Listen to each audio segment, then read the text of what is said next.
covering Savannah and the Lowcountry. You're watching WJCL 22 Morning News, the one to watch. This morning at 6, uncertainty over the war in Israel grows as we learn more about the death of the Hamas leader said to have orchestrated the October 7th terrorist attacks.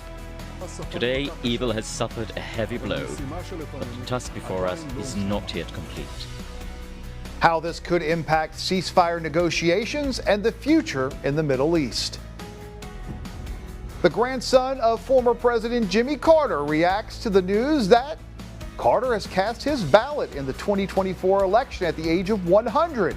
Why he says voting is crucially important.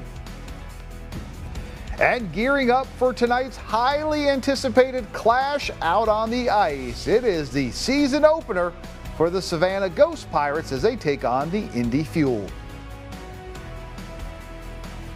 And I'm Kyron Naveau live at the In-Market Arena with what fans need to know before heading inside. Thanks so much for starting your Friday morning with us here on WJCL 22 News. Good morning, I'm Frank Sulkowski. Emma Hamilton, she's got the morning off. Meteorologist Catherine Liberta, she is here hard at work, making sure that we have super weather for the weekend ahead. Frank, I think if Emma was here, she'd probably wear her beanie into work this morning. Yeah, a little chilly. So it's definitely cold outside right now. And as you head out the door this morning, grab that jacket. It's going to be needed throughout most of the morning, but temperatures this afternoon, not going to be too bad. Going to be in the 60s, then the 70s after school as you head out for that school day forecast. Definitely going to see a lot of sunshine today for the morning carpool. Again, grab that jacket as you head out the door this morning. Now, beach and boating forecasts throughout today. We are going to see those cooler temperatures through the weekend. Temperatures start to warm up just a bit, but I know those folks that head out early in the morning on the boats definitely going to want to bundle up because it's going to be fairly chilly this morning as well as through Saturday and Sunday mornings, but the afternoon temperatures are going to warm up. I'll show you how warm it's going to get, plus talking about next week when our temperature is going to be above our average this time of year. So I'll have that full forecast for you coming up in just about 10 minutes. Frank? Well, the countdown is on. The Savannah Ghost Pirates are back on the ice. It is opening night. The team set to take on the Indy Fuel down at In-Market Arena. And that's where we find WJCL 22 News' Kyron Naveau. And Kai, what does everyone need to know before they head out to the big game tonight? Well, Frank, as they say inside, the haunt is on. The In-Market Arena will be covered in green tonight because this home opener is sold out, and this is just after the Ghost Pirates came off a preseason sweep. Now, the Savannah Ghost Pirates took on the Jacksonville Icemen, winning both games 5-1, and then in 2 games against the Icemen, the Ghost Pirates outscored them 10-2 and outshot them 82-45. Now, the team tell us they've been working hard and they're really excited to show the hosted city what they've been working on. The first game at In-Market Arena was unbelievable, and I expect the same thing. If not, it might be rocking even better. So, but when that first game comes, I know we'll all be really excited. Now, the In-Market Arena is a clear bag only, so if you have a bag bigger than the clutch, you must wear a clear bag inside. It's also a cashless facility, so if you need to set up your mobile pay or have some form of card payment. Now, the game will start at 7:30 this evening, but doors will open at 6. So, Frank, I think, let me see, I want to send it back to you in the studio. Oh, I gotta work on my swing. Well, one like this, but there you go. See it down here. Yeah, down on the ground. Not so much in the, you get some you get a slashing penalty. You do that, you come in there like an axe. There you go. You keep practicing, Kai. We'll check back in with you here in just a little bit. And WJCL 22 News, of course, a proud media partner for the Savannah Ghost Pirates. If you don't have a ticket for the game tonight, don't worry. You can catch it live right here on WJCL 22 coming up tonight at 7:30. Also coming up tonight, plenty of high school football, and that means the frenzy is back as well. About 13 hours away from the first games kicking off tonight. And tell you what, we got a pretty good lineup of high school football action. Calvary Day taking on Johnson out at Memorial Stadium. You have Wildcats versus Wildcats as Richmond Hill battles Valdosta. Jenkins taking on Long County. Those, again, just some of the games we'll have highlights from, and most of the games kicking off at 7:30 tonight.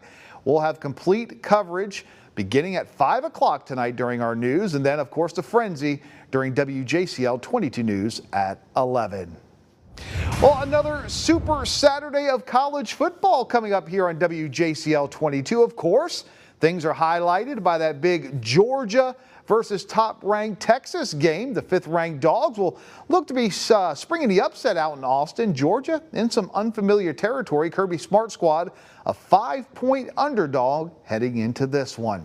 Now, the last time the Bulldogs faced off against the Longhorns, it was a battle in the Sugar Bowl back in 2019, but the real draw wasn't about football. No, it was that meeting between the mascots. Georgia, of course, had UGA, while Texas, oh, that Longhorn Bevo there. Things got pretty ugly there down on the field. Bevo charging at UGA there on the sidelines. No one was hurt.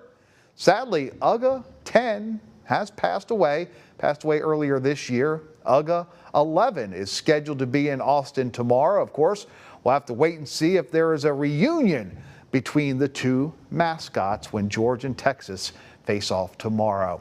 That game starts 7:30. It is the nightcap of a triple header here on WJCL 22. At noon, we've got Miami visiting Louisville. At 3:30 up on Rocky Top, it's Tennessee hosting Alabama. Again, I'm not lying. Got a pretty big Saturday of college football coming up here on WJCL. Well, in Commitment 2024 news, we're now just 18 days away from the presidential election. And this morning, the grandson of former President Jimmy Carter reacting to news that his grandfather at the age of 100 still making his political voice heard. According to Jason Carter, it has always been, quote, crucially important that Jimmy get out to vote. As you may know, he spent 4 years as the governor and 4 years as the president. That's really 8 years in big time politics. And otherwise, the other 92 years, he's just been a citizen. And he always felt that the title of citizen was the highest title in our nation and that the obligation of a citizen was to vote. And so he has done that forever and is excited to keep doing it. As that they all feel pretty good about the current state of democracy in Georgia. Well, early voting now in day 4 across the state of Georgia. Tuesday saw record-breaking turnout across the Peach State, and the numbers, they just keep growing. Heck, take a look at Bryan County, for example. Election officials there say well over 1,700 residents participated in the first and second days of early voting. Yesterday, taking a slight dip at 1,200 voters, which is still a strong number. In total, nearly 5,000 residents have cast their ballots. Early voting in Georgia ends Friday, November the 1st.